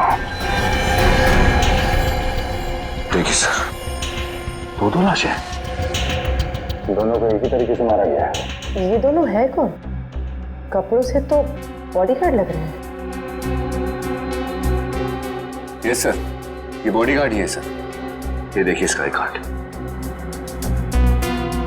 पर सर ये दोनों यहाँ संजय जी के फार्म हाउस पर? हो सकता है संजय जी की सिक्योरिटी के लिए रखा गया उन्हें। सर वो देखिए सर, खिड़की का कांच टूटा हुआ है।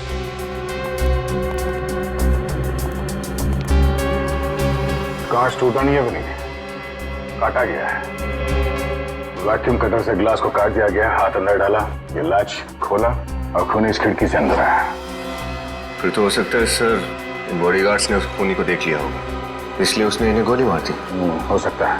तो काम करो, घर की अच्छी तरह से तलाशी लो, देखो कुछ मिलता है क्या।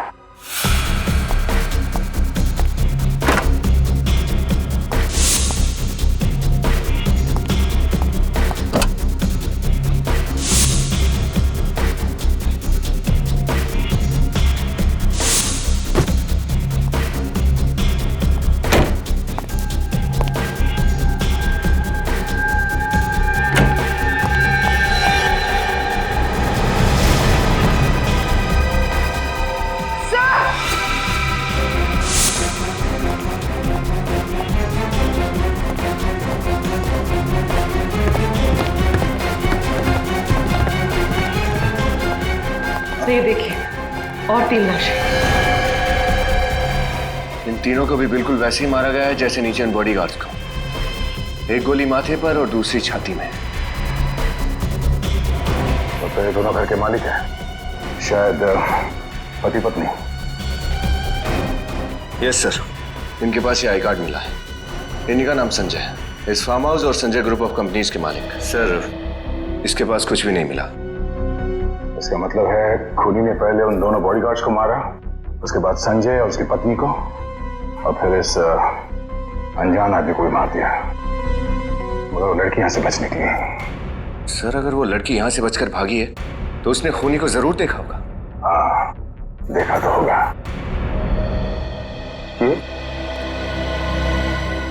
ये क्या? गोली?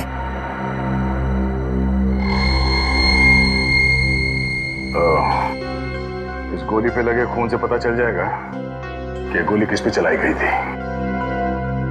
मगर सर ये खून हुए ही क्यों?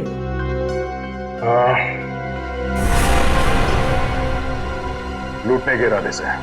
क्या मतलब सर? ये देखो, अलमारी के अंदर ये तिजोरी खुली पड़ी है और तिजोरी खाली है।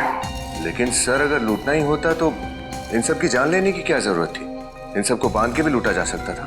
हाँ, ये बात तो है। अगर सिर्फ लूटने का इरादा था तो तब भी लूट सकते थे जब ये लोग घर पे नहीं होते हैं। संजय, उसकी पत्नी और बॉडीगार्ड यहाँ पे छुट्टियां मनाने नहीं आते होंगे, और ये फार्म हाउस शहर से काफी दूर भी है। मामला कुछ और ही लगता है।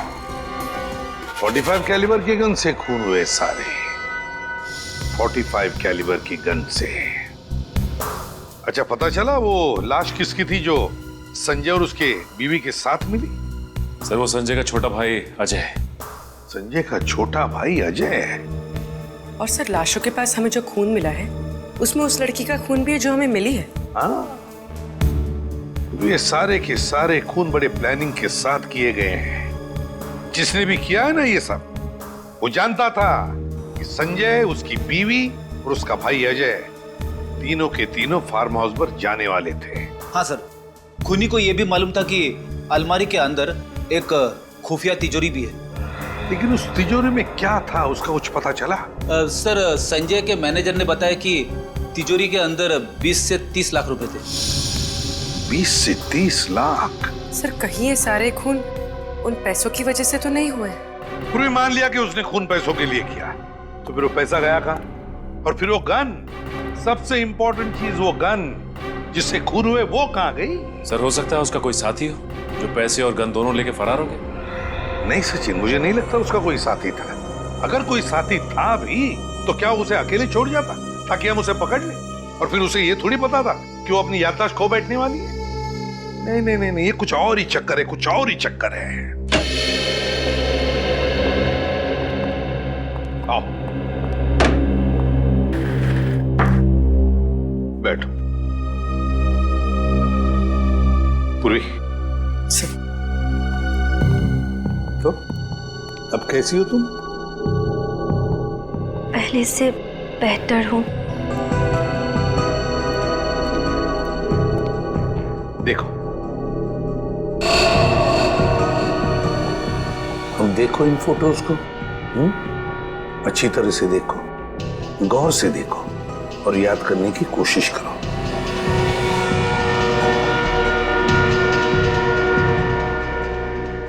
नहीं, मैंने ये जगह पहले कभी नहीं देखी। ठीक है, आगे दिखाओ।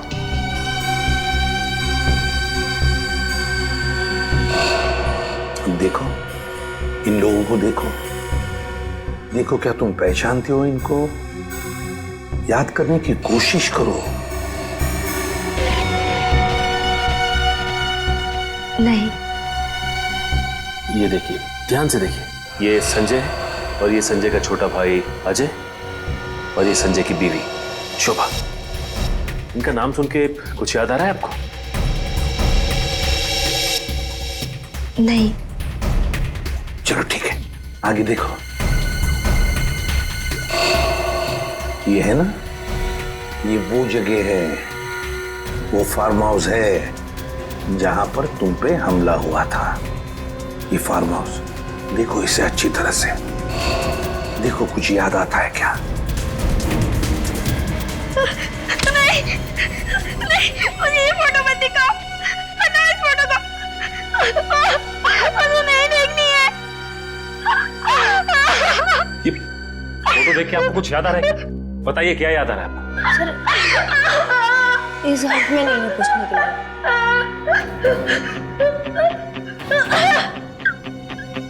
जल्दी जा।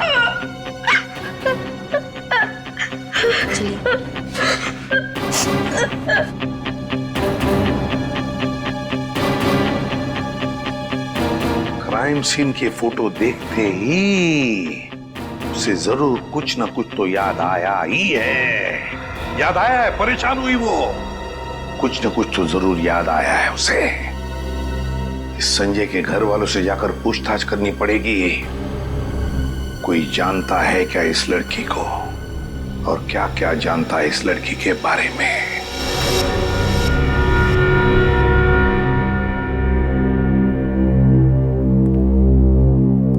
हमारा तो सब कुछ लुट गया।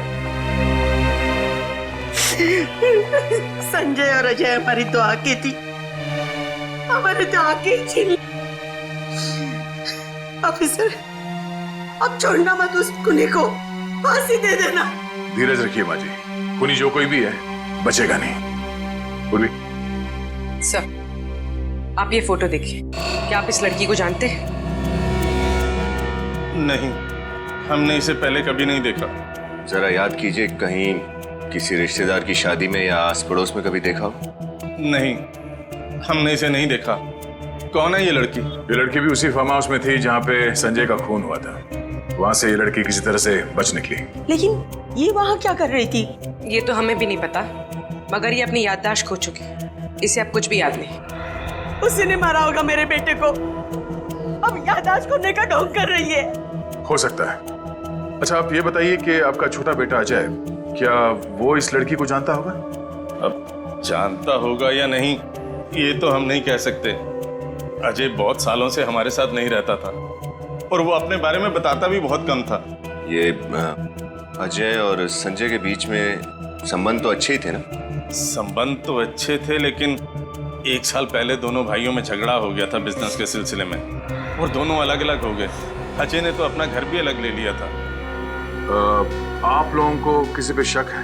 आपके परिवार का कोई दुश्मन या अजय या संजय का किसी के साथ कोई झगड़ा वगैरह हुआ हो?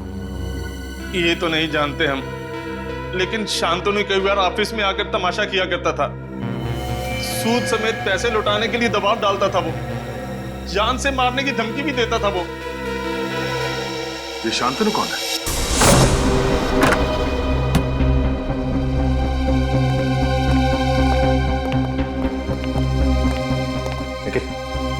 इस घर की अच्छी तरह से तलाशी लेते हैं। सर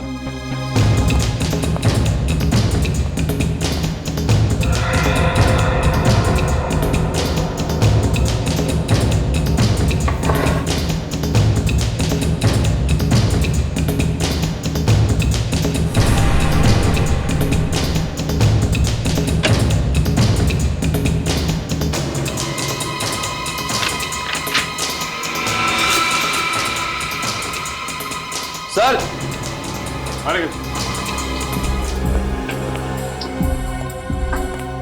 ये देखिए सर, लड़की के कपड़े।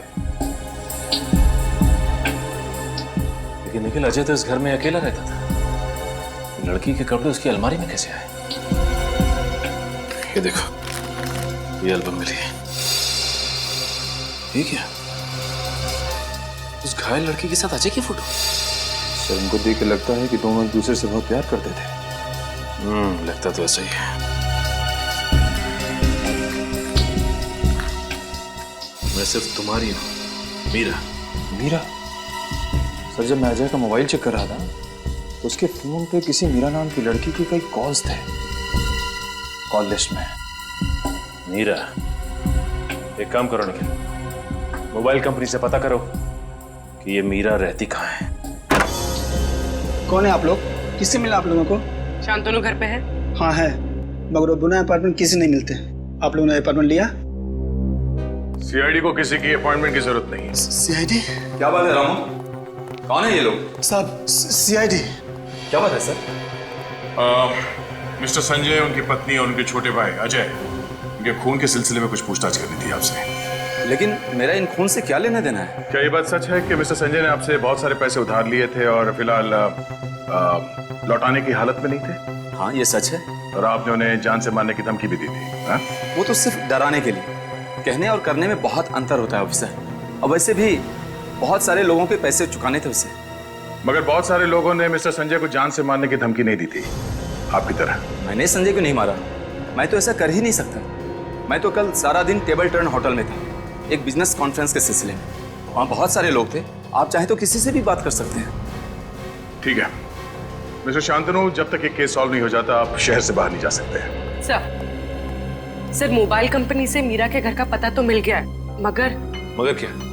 मगर सर मीरा उस पते पे रहती ही नहीं है, कोई और रहता है और वो लोग मीरा को जानते भी नहीं। इस मीरा ने गलत एड्रेस क्यों लिखवाया होगा? एक काम करो, मीरा और अजय के कॉल रिकॉर्ड चेक करो, देखो कोई कॉमन नंबर है क्या जिस पे दोनों बात करते थे।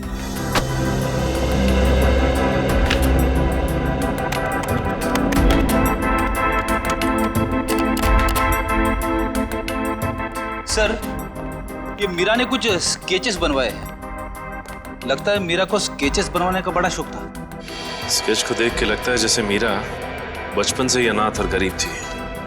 ये स्केच देखिए सर, इसमें कई सारे लोग एक लड़की का ऑटोग्राफ ले रहे हैं। कहीं मीरा को एक्ट्रेस बनने का शौक तो नहीं है?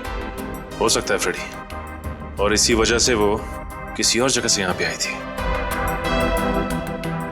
ये क्या? ये तीसरे स्केच में ये लंबी सड़क बनी हुई है और ये देखो ये एम का निशान। कहीं ये रेस्टोरेंट या नाइट क्लब का नाम तो नहीं है? हो सकता है।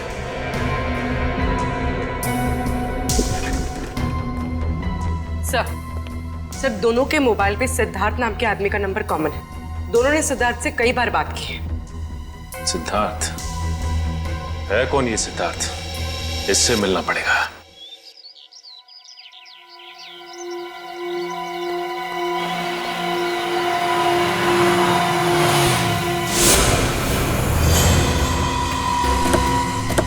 सिद्धार्थ, सिद्धार्थ, पकड़ो उसे, बचना नहीं चाहिए।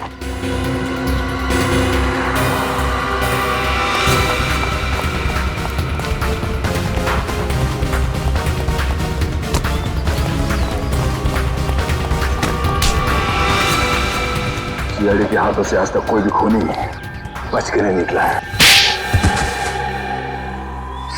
तो मैंने कोई खूनी कैसे?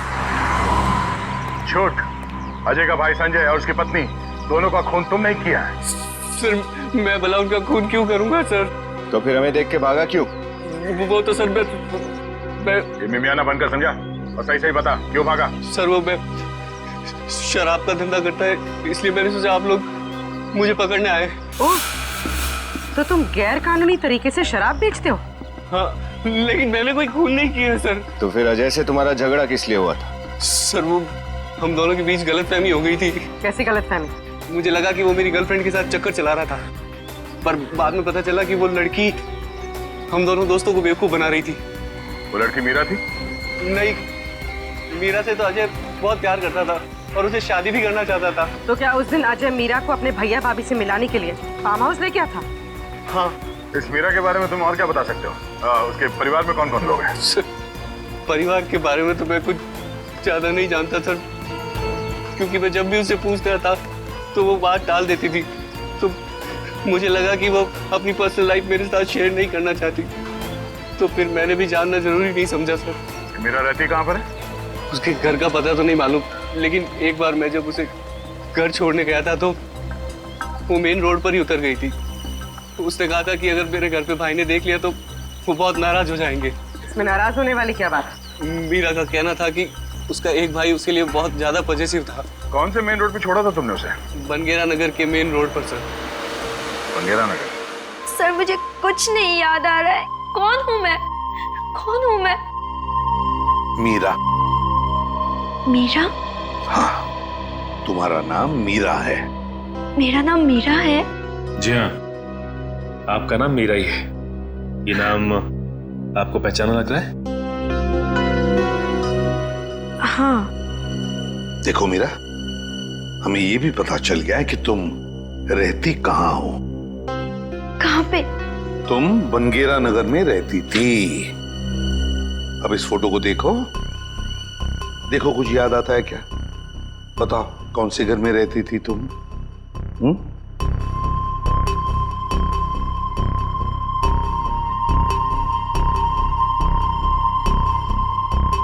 कुछ याद आ रहा है ना इस घर को देखकर? इस घर को देख के ऐसा लग रहा है कि मैंने पहले भी इस घर को कहीं देखा है। तो फिर मीरा, हम तुम्हें इस जगह पर लेकर जाएंगे, तुम्हें और भी कुछ याद आ जाएगा। सर, सर इस स्केच में एम अक्षर का मतलब पता चल गया सर। सर एम से एक नाइट क्लब है मोजो, और इस नाइट क्लब के बाहर भी ऐसे ही एम अक्षर लिखा हुआ है। इसका मतलब है जो कुछ भी हुआ था मीरा के साथ इस मोजो नाइट क्लब में ही हुआ है। मोजो नाइट क्लब में जाकर पता लगाओ क्या हुआ था मीरा के साथ।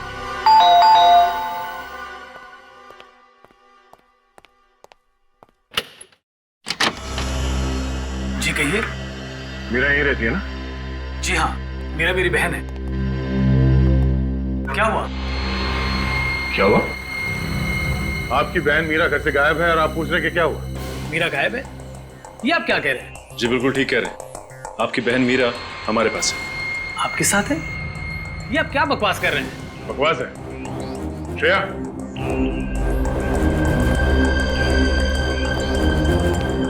भैया मुझे तो लगा था कि मैं आपको कभी दोबारा देख ही नहीं पाऊंगी।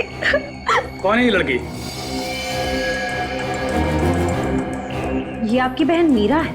ये मेरी बहन नहीं है, मैं तो इसे पहचानता भी नहीं। क्या हुआ भैया? ये मेरी बहन है मीरा।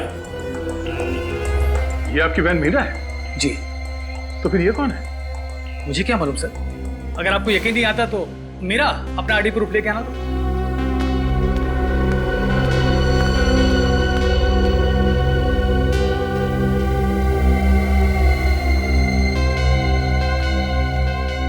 ये रहा मेरा ड्राइविंग लाइसेंस और ये रहा मेरा पासपोर्ट।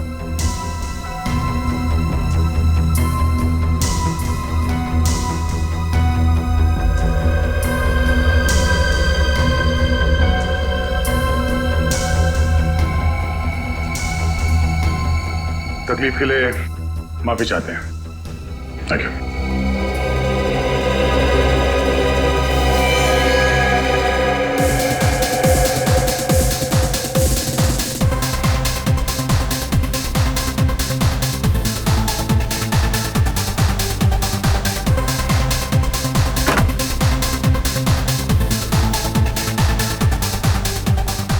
अरे सुनो भाई साहब, ये बार का मैनेजर कहाँ मिलेगा?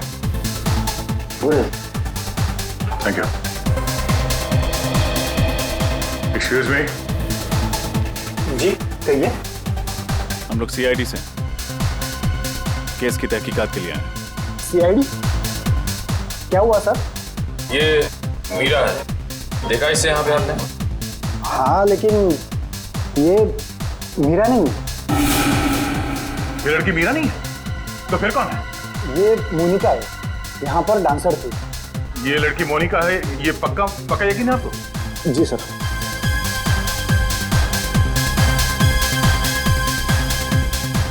ये देखिए सर, यही है ना वो? सर लड़की तो वही है, लेकिन अपना नाम बदल कर क्यों घूम रही है? अच्छा, इस लड़की से कोई यहाँ मिलने आता था? कोई खास उसका? जी सर, गणपत नाम का एक आदमी से हमेशा मिलने आता था। ये गणपत कौन है? सर ये कास्टिंग मैनेजर है। मोनिका यहाँ पर फिल्म एक्ट्रेस बनने का सपना लेकर आई थी और उसी को काम दिलाने में ये मदद कर रहा है। ये गणपत कहाँ मिलेगा? सर अभी यहीं पर था।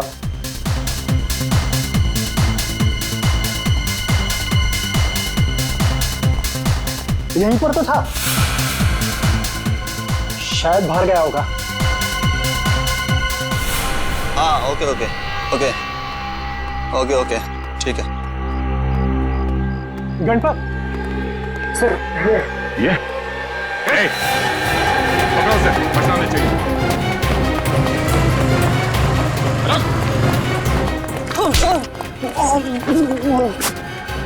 मोनिका के बारे में क्या जानते हो? मैं तो बस इतना जानता हूँ साहब कि मोनिका को काम और पैसों की बहुत जरूरत थी और मैं उसे बस बड़े बड़े पार्टीज में डांस करने के लिए भेजता था साहब। लेकिन ये मोनिका मीरा कैसे बन गई? मीरा? उसके बारे में मुझे कुछ पता नहीं साहब। सोच ले, सच उगलवाने के तरीके और भी हमारे पास। मैं सच बोल रहा हूँ साहब, मोनिका से मीरा वो उस विकी की वजह से बनी है। वो कौन विकी? वो उसे एक पार्टी में मिला था साहब और पता नहीं वो किस काम के लिए उसे कितने पैसों के लालच दी, मुझे पता नहीं साहब। तो विकी करता क्या है? विकी वो नई पुरानी गाड़ियों को खरीदने बेचने का काम करता साहब। विकी? ये विकी विक्रम तो नहीं?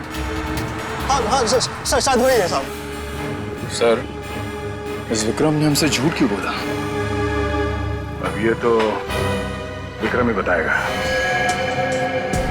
सर दोनों को माथे और छाती में गोली मारी गई है, बिल्कुल उसी तरीके से जैसे संजय के परिवार वालों को मारा गया था।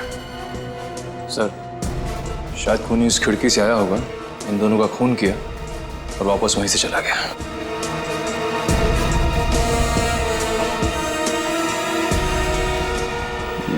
लग तो ऐसा ही रहा है, लेकिन किसी ने इन दोनों भाई बहनों को मारा क्यों होगा? सर ये विक्रम सर की बहन नहीं थी। तो फिर कौन थी? विक्रम सर की सेक्रेटरी पूजा। तो मतलब विक्रम ने झूठ कहा हमसे? इसका ऑफिस अच्छी तरीके से छान मारो, देखो और क्या क्या मिलता है। आप लोगों ने खूनी को देखा? नहीं सर, हमने तो गोली चलने की आवाज ही नहीं सुनी। गोली चलने की आवाज नहीं है? सर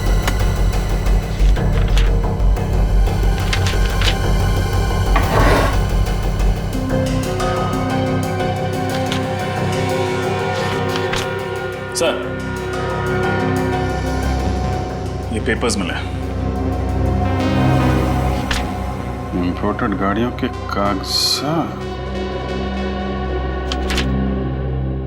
विदेशी नई गाड़ियों को पुरानी बता के आप लोग कम दाम में बेचते हैं। विक्रम जी संजय और अजय को कैसे जानते थे? सर, संजय जी और अजय जी विक्रम सर के क्लाइंट्स थे। उन्होंने भी गाड़ी खरीदी थी। सर सर ये देखिए, फेम कार डीलर्स, ये कंपनी विक्रम और शांतनु दोनों के नाम पे है। अच्छा अच्छा अच्छा, ये सारा किया कराया शांतनु का है। सर, प्लान के मुताबिक तो मैंने पूरा काम खत्म कर दिया। हाँ, काम तो खत्म कर दिया है, लेकिन खतरा और बढ़ गया है क्योंकि इस केस में सीआईडी इन्वॉल्व हो गई है।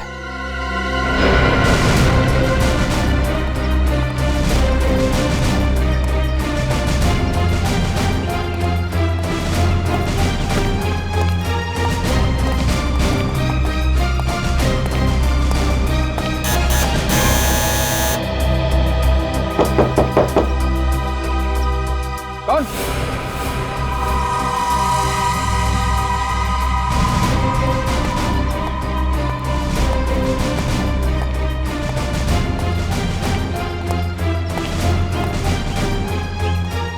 सीआईडी?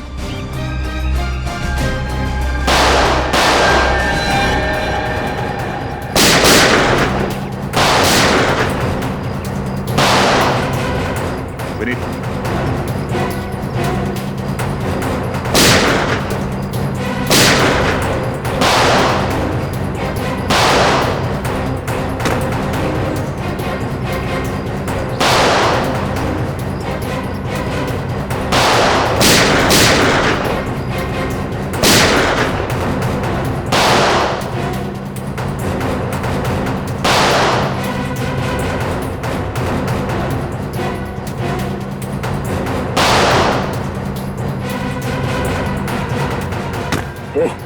खड़ा देख,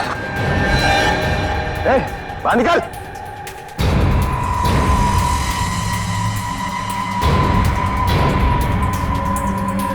गन नीचे, हाथ ऊपर, इधर आ।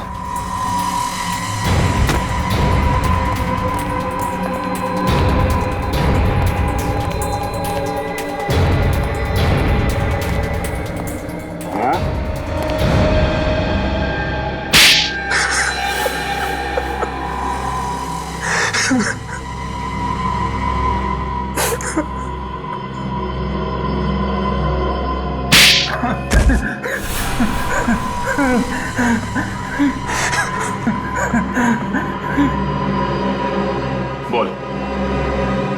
हाँ, मैंने ही खून करवाया अजय, संजय और उसकी बीवी का। मगर क्यों? संजय से नफरत करता था मैं। नफरत करते थे इसलिए जान से मार दी? वो दगाबाज था, मेरी पीठ पीछे मेरे ही कस्टमर से मिलकर मेरे साथ गेम कर रहा था। वो मुझे मार्केट से निकालने की साजिश कर रहा था। और इसलिए तुम्हारे कहने पर मोनिका ने अजय को अपने प्यार के जाल में फंसाया और उसके भैया भाभी से मिलने के बहाने फार्म हाउस पहुंच गई। हाँ, प्लान के मुताबिक उसी रात को मोनिका पूरे परिवार को मार डालने वाली थी, लेकिन ऐन वक्त पे उसने अपना इरादा बदल दिया। वो शायद इसलिए क्योंकि प्यार का नाटक करते करते वो सच में अजय से प्यार करने लगी थी। अजय के प्यार ने कब उसे दीवाना बना दिया मुझे पता ही नहीं चला। जब उसने बार बार मेरा फोन काट दिया तब मुझे शक हुआ, मैं हड़बड़ा गया क्योंकि कुछ ही घंटे बाद वो सब वापस शहर आ जाते और संजय को खत्म करने का मौका मेरे हाथ से निकल जाता। और इसलिए तुमने इस कॉन्ट्रैक्ट किलर मनु का सहारा लिया। संजय, उसकी पत्नी और अजय को खत्म करने का काम इसे सौंप दिया। हाँ, इंसान चाहे जितनी भी कोशिश कर ले अपने पाप को छुपाने की, एक न एक दिन सामने आ ही जाता है। 7 बेकसूर लोगों की हत्या के जुर्म में तुम दोनों को फांसी होगी। तुम्हारे बचने की कोई उम्मीद नहीं।